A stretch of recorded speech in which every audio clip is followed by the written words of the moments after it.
illegal immigration or foreign terrorist organizations or otherwise law-breaking activities.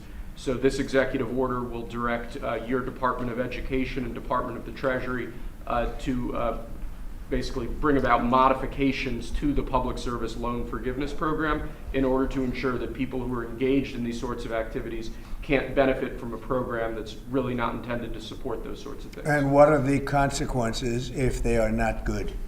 The consequences would be that they wouldn't get forgiveness of their student loans as they would be eligible for if they were working for the government or a normal nonprofit that's not violating the law.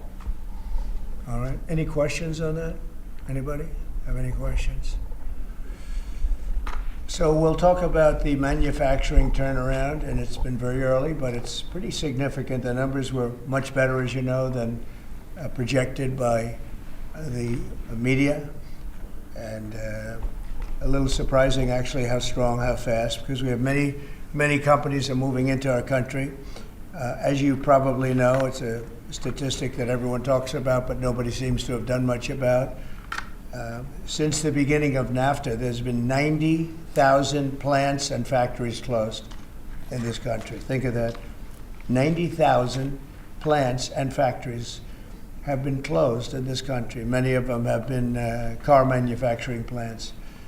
And that's a terrible statistic, and we'll be turning that around. You're going to see it already. We already have numerous that are being built or starting to be built, and numerous that were being built in other countries, and they stopped, and they're coming here now because of the tariffs. And that's a big deal. That's what you want to hear.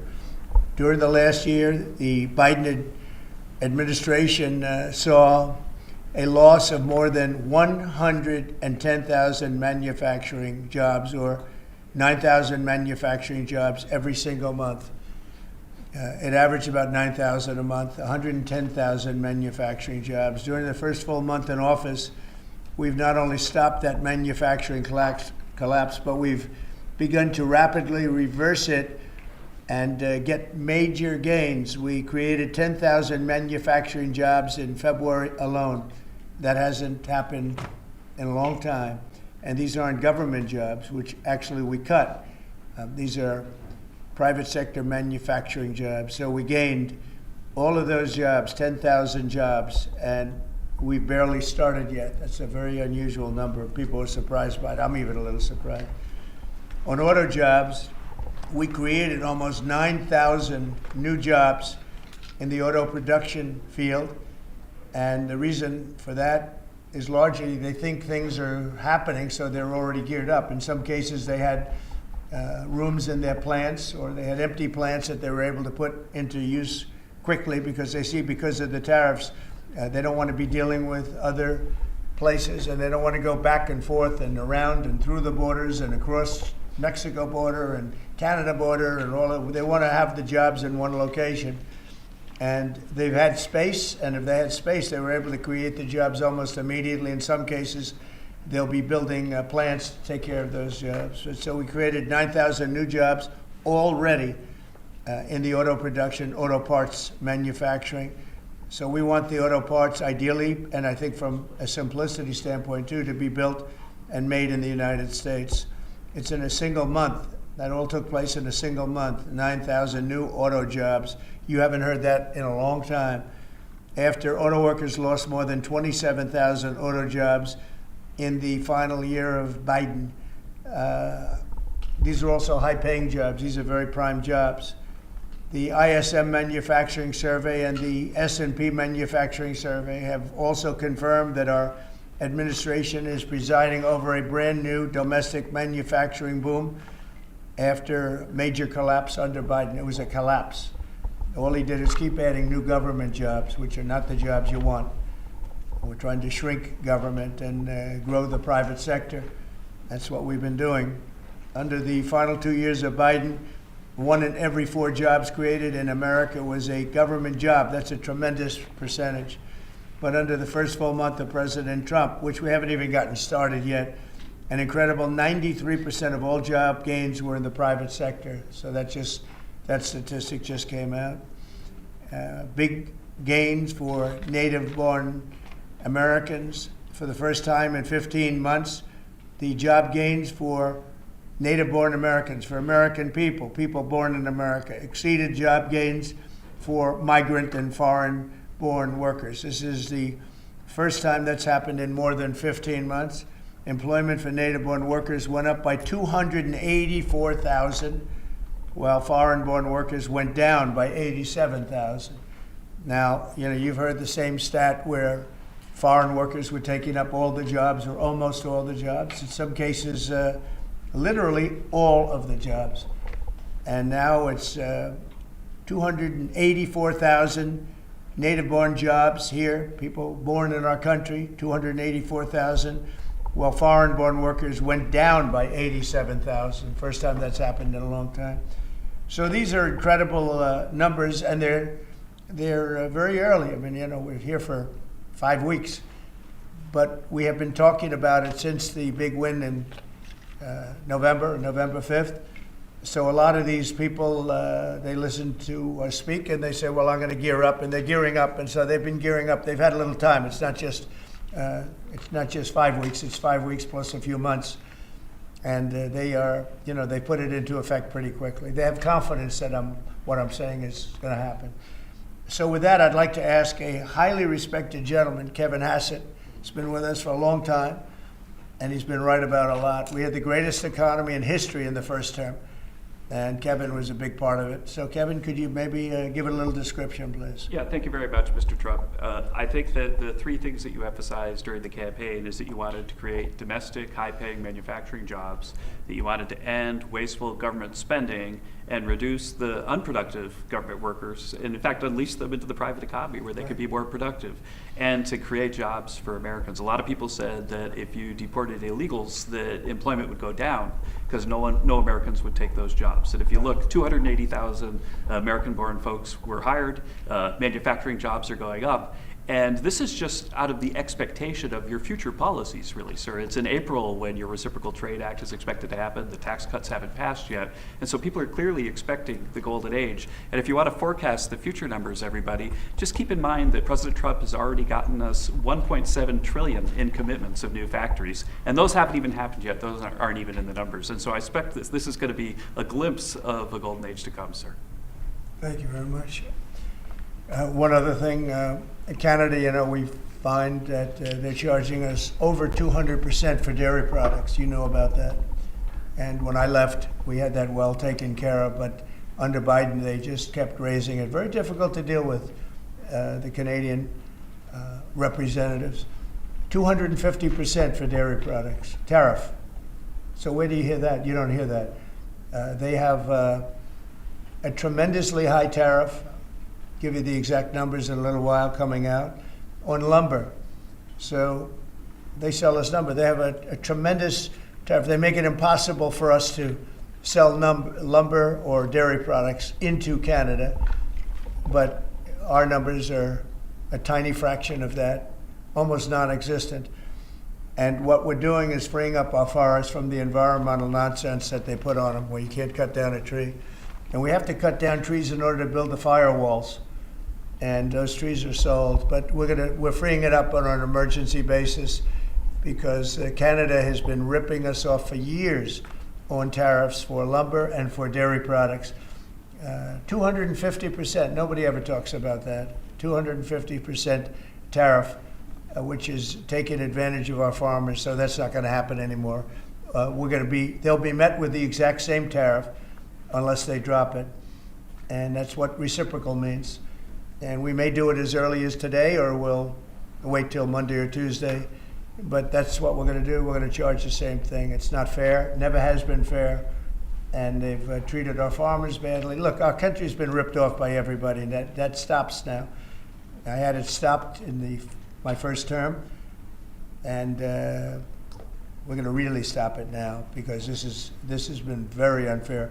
Our country, from an economic standpoint, a financial standpoint, and a trade standpoint, has been absolutely ripped off by almost every country in the world. Canada, Mexico, and then you just go right down the line. India charges us massive tariffs, massive. You can't even sell anything into India. It's almost it's almost restrictive. It is restrictive. You know, we do very little business inside.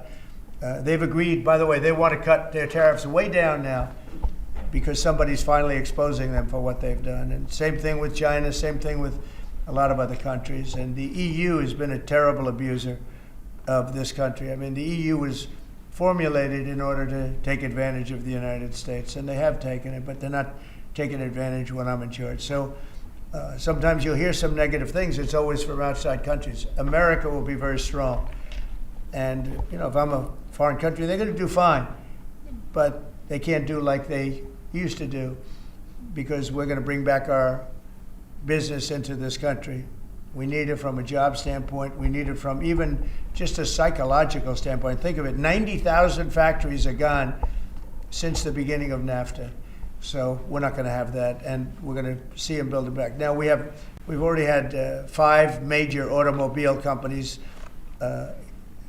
First time you've heard this in a long time, since my first term actually, where we were really rocking and rolling, and then Biden came in and he stopped everything. Like such a stupid thing to do, not even a believable thing.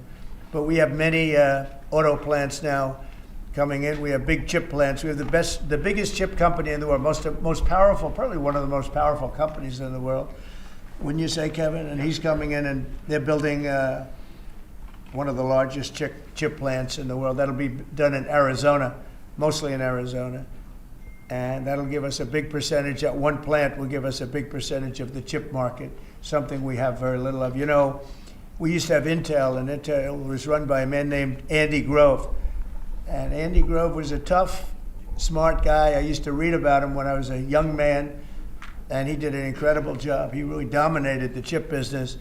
And then he died, and I guess they had a series of people that didn't know what the hell they were doing, and we gradually lost the chip business, and now it's almost exclusively in Taiwan. They stole it from us. They took it from us, and I don't blame them. I give them credit. I blame the people that were sitting in this seat because they allowed it to happen. We could have protected that so easily. But so we had the chip business, and now it's all in Taiwan, almost exclusive, a little bit in South Korea, but mostly in Taiwan.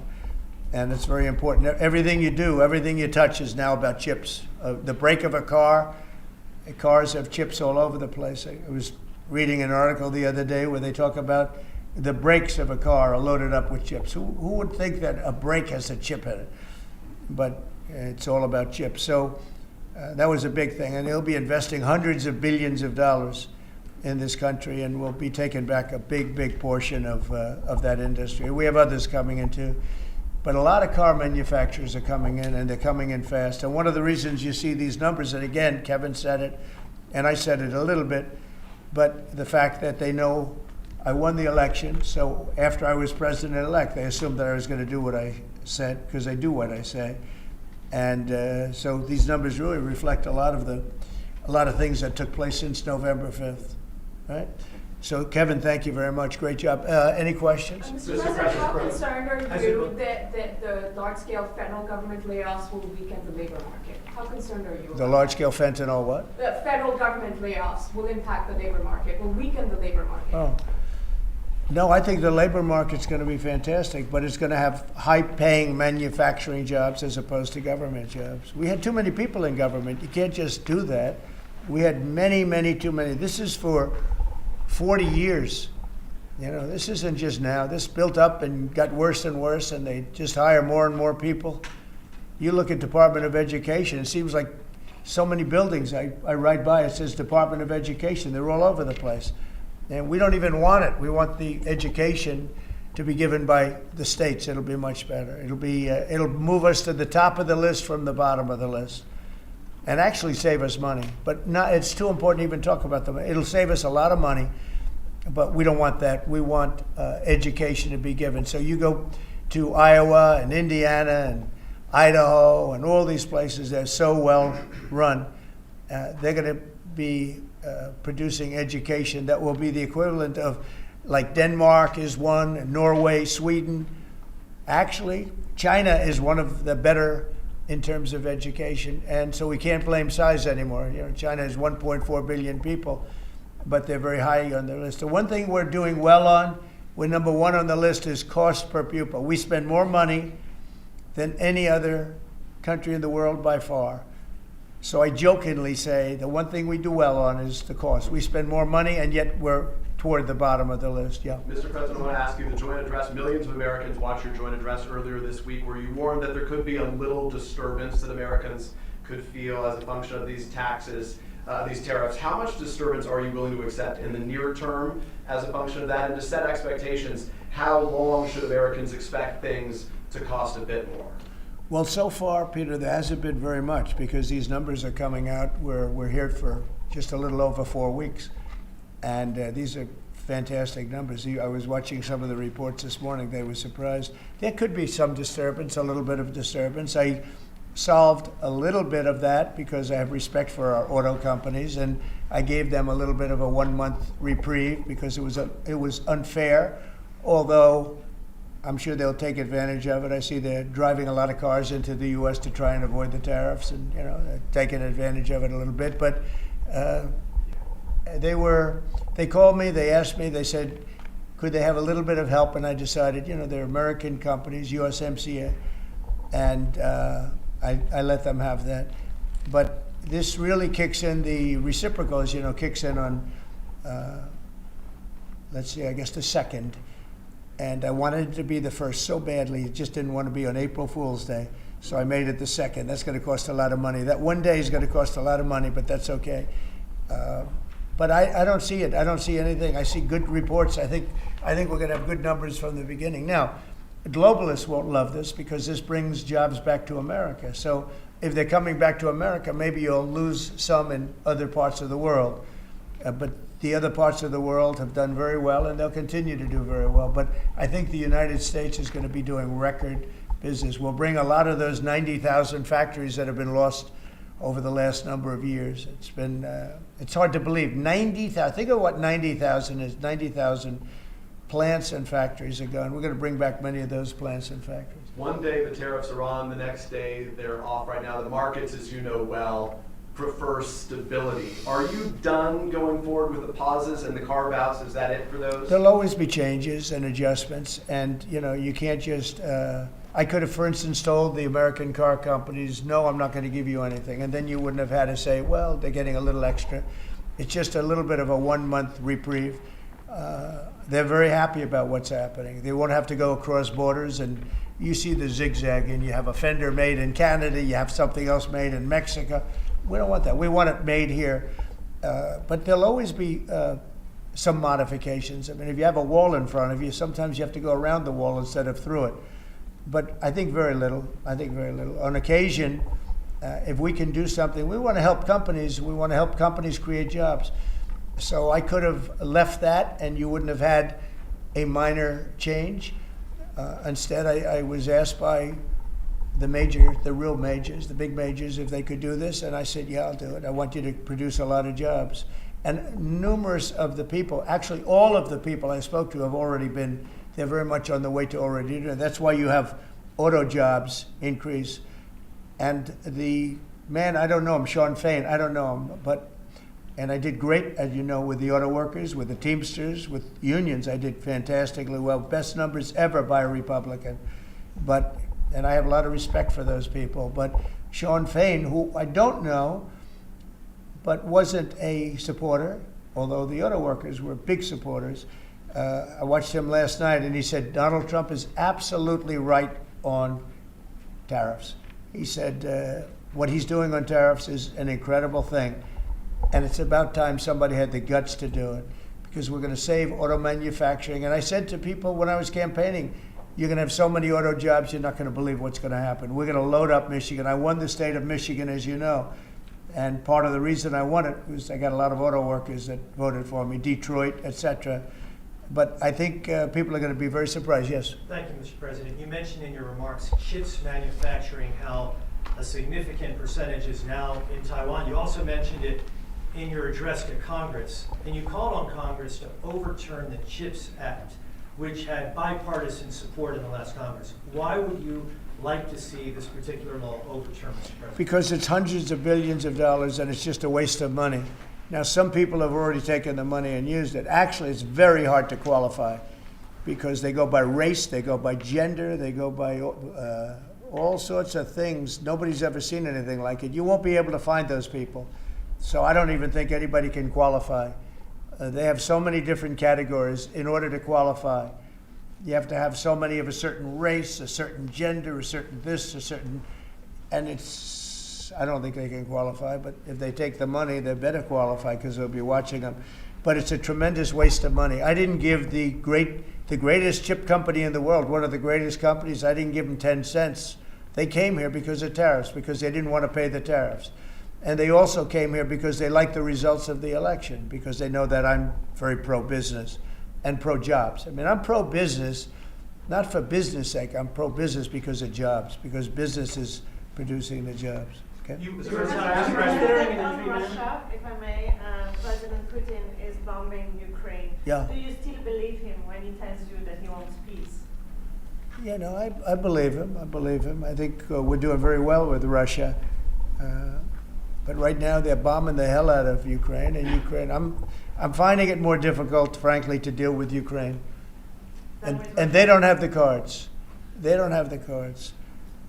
As you know, we're meeting in Saudi Arabia on sometime next week, early. And we're talking, I find that in terms of getting a final settlement, it may be easier dealing with Russia, which is surprising because they have all the cards. I mean, they're bombing the hell out of them right now. And I put a statement in, a very strong statement. Can't do that. You can't do that. Mr. President. We're trying to help them. And Ukraine has to get on the ball and get a job done. Michael, could you come up here? I see Michael back there. Good, I'm glad. He's traveling all over the world. I just saw him come in the door. Could you give a little definition of what's going on, please? Sure. Well, the president has been crystal clear, and he's been clear to all sides. The fighting has to stop. Both sides need to get to the table. We had a good engagement. Both leaders have said only President Trump could do so, and only he has been able to do so. We had an initial engagement with the Russians. The Ukrainians had a great opportunity to bind our economies together through that mineral deal. Unfortunately, that didn't go so well, but we think we're going to get things back on track. Secretary Rubio, myself and the Ukrainian delegation will be meeting in Saudi Arabia next week to get these talks back on track, get a ceasefire in place, and drive peace home under President Trump's leadership. You put out I think both parties want to settle. I think if I wasn't president, this war would have had no chance of settlement, zero chance. But I think we're going to get it settled and stopped. We got to stop. They're losing on average 2,000 soldiers a week. That's a lot of soldiers. Do you agree, Peter? It's a lot of soldiers on both sides, I agree. Do you, Mr. President, think that Vladimir Putin is taking advantage of the U.S. pause right now on intelligence and military aid to Ukraine? No, I actually think he's doing what anybody else would do. I think I think he wants to get it stopped and settled, and I think he's hitting them harder than he's been hitting them. And I think probably anybody in that position would be doing that right now. He wants to get it ended, and I think Ukraine wants to get it ended, but I don't see, it's crazy. They're taking tremendous punishment. I don't quite get it, but I suspect, Michael, he probably wants to get it ended. He does, Mr. President. The Russians are taking incredible losses on the front. As the president has They both said, are. this is a meat grinder of people, of material, of national treasure, and no one else has any solutions except to let this war continue forever. But I'll add, the president has had multiple conversations and a visit from President Macron of France, Prime Minister Starmer of the United Kingdom. We have the NATO Secretary General coming next week. We have this meeting with the Ukrainians. We've had it with the Russians. All of this in the president's first month in his leadership. We will engage in the shuttle diplomacy, and we will continue to use his leadership and what leverage we have to get both sides of the peace table. It's not going to be easy, but President Trump... This war should have never happened. It would have never happened if I were president. But it did happen. So a lot of other things shouldn't have happened, too. We shouldn't have 21 million people pouring into our country through open borders, many of whom are criminals, very bad criminals, including murderers, thousands of murderers. Many killed, far more than one person, and they're roaming our streets. But Tom Homan and Kristi Noem are doing an incredible job, and we're getting them out of here. and we'll get them out. We'll get them all out. But all these things shouldn't have happened. We shouldn't have inflation. We shouldn't have had this horrible inflation where the prices have gone up. Look at eggs.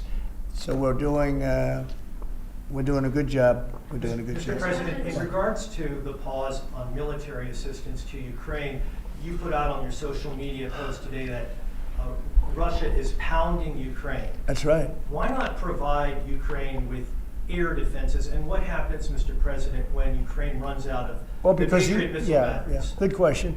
Because I have to know that they want to settle. I don't know that they want to settle.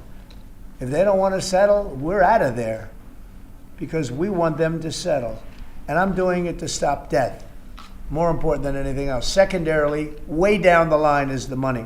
So we're in for $350 billion, and Europe is in for $100 billion. They should be in for the same or more than us.